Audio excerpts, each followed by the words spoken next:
नुकताच राष्ट्रवादी काँग्रेसचे प्रदेशाध्यक्ष जयंत पाटील यांच्या मुलाचा शाही विवाह सोहळा सांगलीतील इस्लामपुरात पार पडला।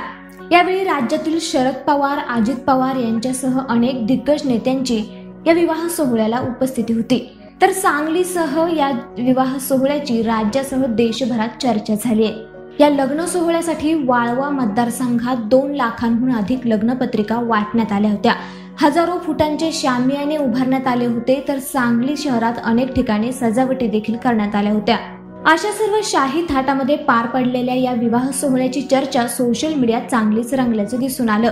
तर राजकीय नेत्यांची लग्नाची चर्चा होणं महाराष्ट्रासाठी काही नवीन नाही।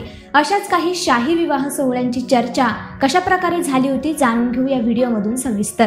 नमस्कार, मी श्रुती आणि लेट्स अप मराठीमध्ये आपलं स्वागत। अशा काही लग्नांबद्दल तुम्ही जुन्या जाणत्या लोकांना कधी विचारलं तर यामध्ये सोलापुरातील मोहिते पाटलांच्या लग्नाची चर्चा जुन्या जाणकारांकडून चांगलीच केली जाते। 1972 साली महाराष्ट्रात भीषण दुष्काळ पडला होता, मात्र सोलापुरामध्ये राजकीय नेते शंकरराव मोहिते पाटील यांनी त्यांच्या मुलाचा विवाह अगदी शाही थाटात पार पाडला होता। एवढ्या भीषण दुष्काळात देखील त्या काळी या लग्नामध्ये तब्बल लाखभर माणसं जेव घालण्यात आली होती। तर असंही म्हटलं जातं की उन्हाळा असल्याने वऱ्हाडी मंडळींना सरबत देण्यासाठी विहिरीमध्ये चक्क साखरेची पोती आणि बर्फाच्या लाद्या ओतण्यात आल्या होत्या। या लग्नातील लक्ष भोजनाची चर्चा थेट देश पातळीवर झाली। वर्तमानपत्रांनी देखील या बातमीला पहिल्या पानावर स्थान दिलं। त्यानंतर टीकेची झोड उठली, त्यामुळे तत्कालीन पंतप्रधान इंदिरा गांधी यांनी देखील या प्रकरणात दखल घेतली। यावेळी शंकरराव मोहिते पाटलांना यावरती उत्तर मागितलं असता ते म्हणाले होते की मतदारसंघातील प्रत्येकाशी माझे घरगुती संबंध असल्याने लग्नात सगळ्यांनाच बोलावणं गरजेचं होतं। तर शंकरराव मोहिते पाटलांच्या ज्या मुलाच्या लग्नात हे सर्व काही घडलं तो मुलगा म्हणजे आजचे ज्येष्ठ नेते विजयसिंह मोहिते पाटील, शरद पवार यांच्या कन्या अर्थातच सुप्रिया सुळे यांच्या लग्नाची देखील राज्यातच नाही तर देशभरात चर्चा झाली होती। कारण त्यावेळी शरद पवार हे राज्याचे मुख्यमंत्री होते। त्यावेळी शरद पवार यांनी अनेक गावांमध्ये स्वतः जाऊन सुप्रियाताईंच्या लग्नाच्या पत्रिका वाटल्या होत्या। तर अनेक गावांमध्ये ट्रक भरून लग्नपत्रिका आणि लाडूंचं वाटप करण्यात आलं होतं। देशभरातील अनेक दिग्गज मंडळींना निमंत्रणं धाडली होती। संपूर्ण बारामती सजली होती। त्याचबरोबर देशभरातून येणाऱ्या दिग्गज मंडळींसाठी तब्बल 7 हेलिपॅड सज्ज होती। भारताचे माजी पंतप्रधान राजीव गांधी, त्याचबरोबर तत्कालीन पंतप्रधान चंद्रशेखर राव यांच्यासह दिग्गजांच्या उपस्थितीत हा शाही विवाह सोहळा 4 मार्च 1991 रोजी पार पडला।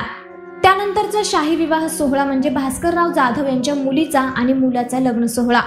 या लग्नाला देखील अनेक राजकीय नेत्यांची उपस्थिती होती। या नेते मंडळींसाठी VVIP कक्ष बनवण्यात आले होते। 22 हेलिपॅड तर ठोकण्यात आले होते। तर त्याचबरोबर या शाही विवाह सोहळ्यासाठी 5 लाख स्क्वेअर फूटचा लग्न मंडप उभारण्यात आला होता। 40,000हून जास्त लोकांची उपस्थिती असलेल्या या लग्न सोहळ्यात 25 मंत्री त्याचबरोबर अनेक वरिष्ठ अधिकारी देखील उपस्थित होते। त्यावेळी राज्यात दुष्काळ पडला होता, त्यामुळे अशा परिस्थितीत देखील राजकीय नेत्यांची मुलांची लग्न एवढ्या शाही थाटामाटात कशी पार पडतात असा सवाल माध्यमांमधून उपस्थित करण्यात आला होता। त्यावेळी भास्कर जाधव हे राष्ट्रवादी या पक्षामध्ये होते, त्यामुळे शरद पवार यांनी देखील मंत्र्यांनी आणि नेत्यांनी असे शाही विवाह सोहळ्यात कोट्यावधी रुपयांची उधळण करू नये असं देखील बजावलं होतं। तर शिवसेनेचे नेते आणि खासदार संजय राऊत यांच्या मुलीचा विवाह सोहळा गेल्या वर्षीच पार पडला। ठाण्याचे जिल्हाधिकारी असलेले राजेश नार्वेकर यांचा मुलगा मल्हार यांच्याशी राऊतांची कन्या पूर्वशीचा विवाह पार पडला। पण या लग्नात चर्चा झाली ती संगीताच्या कार्यक्रमावेळी संजय राऊत आणि सुप्रिया सुळे यांच्या व्हायरल झालेल्या डान्स व्हिडिओची।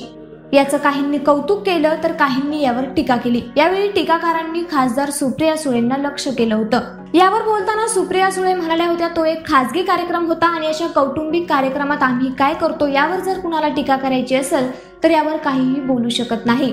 तर तिकडे औरंगाबादमध्ये भाजपचे प्रदेशाध्यक्ष असताना रावसाहेब दानवे यांनी देखील आपला मुलगा संतोष दानवे यांचं लग्न शाही थाटात पार पाडलं होतं। यावरून दानवे यांच्यावरती टीका देखील झाली होती।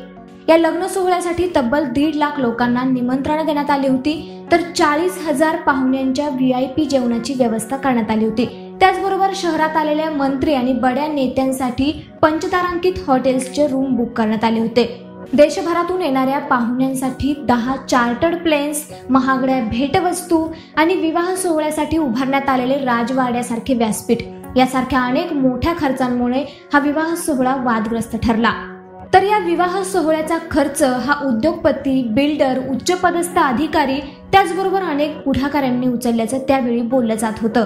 तर त्यानंतर पुण्यातील एका माहिती अधिकारी कार्यकर्त्याने थेट या लग्नाच्या चौकशीची मागणी करणारे पत्र औरंगाबाद येथील आयकर विभागाला पाठवले होते।